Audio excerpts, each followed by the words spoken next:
Europe, partnerships manager. So I'm responsible for ILGA Europe's corporate partnerships, fundraising from individual donors, and I also coordinate our annual fundraising event, which is the European Equality Gala, which takes place every June in Brussels. It's quite a big event. It brings together usually around 300 to 400 people. We sell tickets, and it's an evening of cocktails, dinner, and entertainment, dance floor, and all of the profits raised on the night go towards the work of ILGA Europe. This year, of course, it's not possible to organize the physical events, which we had started planning already in the autumn. So instead, we're taking the events online. So it's going to be quite different. Obviously, there are risks and minuses involved. So, it will be missing some key elements, such as the mingling and the dance floor and the fun and the opportunity to be seen at this great event, which are some of the reasons why people come. But there are also pluses and opportunities that we wouldn't otherwise have.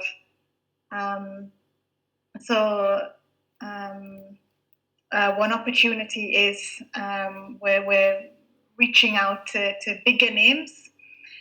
So normally we wouldn't have the budget or the resources to bring a kind of bigger name or bigger celebrity over to Brussels to provide entertainment or speak. But now that kind of touring calendars are empty and there isn't the geographic distance isn't an obstacle, we decided, okay, let's reach out and see maybe we can get a bigger name to attract more people to buy a ticket to the digital gala. The lack of distance also means that we can potentially reach a much bigger audience.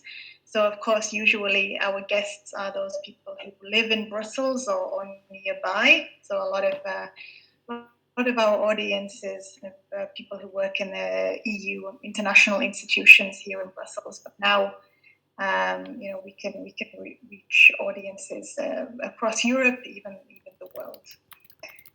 And it does create a sense of continuity.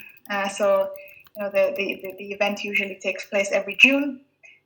So now that we're coming up to that time of year again, people who buy a ticket and come to the event every year, it's an opportunity to tell them, this is the time of year where we usually ask for your support.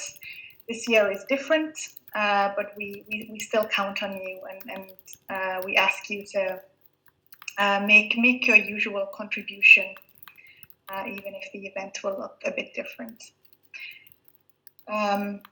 So when we started, when we made the decision to, we have to make the event digital this year, and we started planning it, I wanted to share some of the lessons learned and some of the tips from our experience at ILGA Europe to benefit others as well. So I prepared a blog with 6 tips on online fundraising events. I think Stefan has the link to share in the chat box. So you can all have it.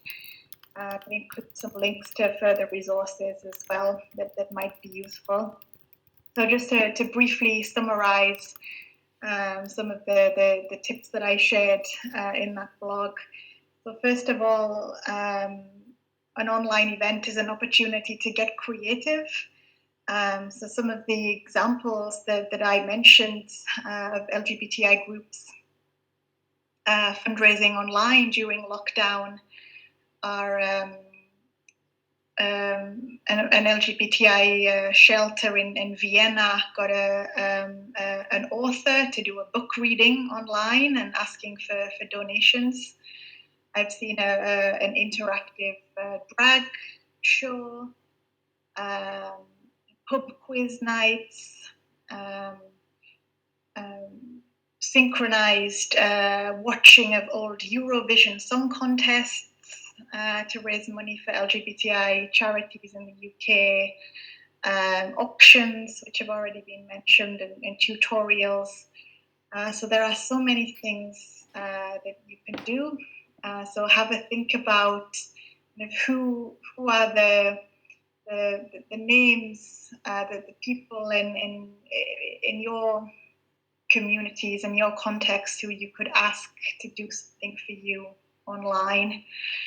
It's a good idea also to check out other events to get an idea of what works well online.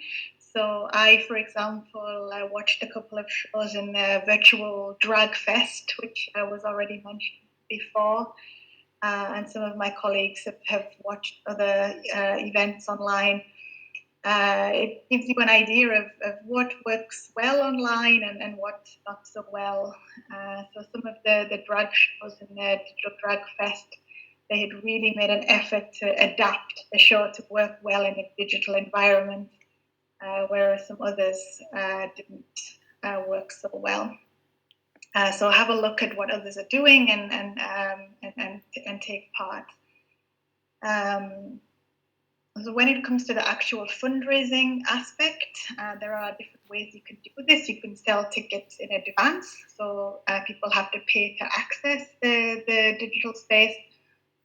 You could ask for, entry could be for free. You just need a link to enter, but then you ask for donations during the event.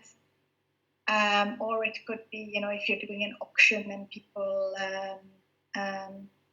bid on items, or you could sell raffle tickets if you want to do an online raffle. I won't go into detail about the platform and tools because they've already been covered quite comprehensively during this webinar. But just to say that depending on your location, there are different ones available. So really do your research and compare and find the one that works the best for your idea, what you want to do. And some tools are free, some come at a cost. But just speaking from my own experience, sometimes it is worth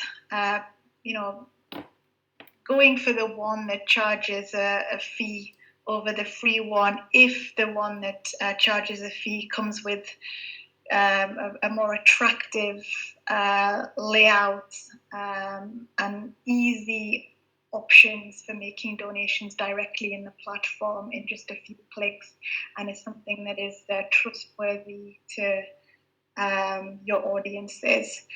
So these things are really important, and even if sometimes you have to pay a fee on each donation, if it's user friendly and effective and works well, it can allow you sometimes to raise more than with a tool that is a bit more clunky. Because people have very short attention spans these days, and they don't have a lot of patience for clunkiness online. So if you want people to make a donation, it's something that comes from the heart, and it's something that people want to do very easily. As soon as there is some kind of obstacle, people might give up, and that's not what you want to happen. So once you have your idea, what you want to do, how what platform you're going to use, how you're going to ask for money, then it's important, of course, to let people know about it. So frame your message well, communicate to your target audiences clearly what you are fundraising for, how their support will help you, And it might be an idea as well to create a sense of urgency around the current situation. If you are facing financial issues because of the pandemic crisis, if you are offering some new services or doing something completely new as a group, as an organization in response to the crisis, and talk about that, make it urgent and actual and connected to what is on people's minds at the moment. Spread the word yourself. Consider paid promotion on social media to reach wider audiences, and consider if there are messengers you could use, trusted members of the community, allies, supporters who could spread the word on your behalf, because often that's what people trust more. So if you, as a representative of an organization, asks for money, people can be sometimes a bit skeptical about that. But if it comes from someone like a social media influencer or someone in the political sphere who is a supporter of the cause and asks money on your behalf, it can be often more trusted and have more impact. Plan well. So whatever the program is of your online event, make sure you have a detailed plan in place. Rehearse it if possible. All of the people involved in the planning, make sure that they know what their role is. And have a backup plan as well, because things can go wrong, just like they can go wrong in a physical event. You have a big entertainer who has volunteered to do an online show, and suddenly their Wi-Fi loses connection or something like this. So plan for all of the risk scenarios that could occur, and make sure you have a plan B in place. After the event, don't forget to follow up. So don't forget about all of the people who have supported you, donated to you, bought a ticket to your online event. Make sure to say thank you, which is a very obvious thing, but sometimes forgotten. And follow up with them to let them know how their support is helping the communities. And that, with that engagement, hopefully you can convert them into long-term supporters through this event that they have attended. And finally, like the last tip for me is to just try it, have fun with it. The risks can be quite low compared to a physical event. So just thinking about my own example of the gala, the physical event is, expensive to organize, paying for the venue, the catering, all of these costs, whereas the costs of an online event can be kept quite low.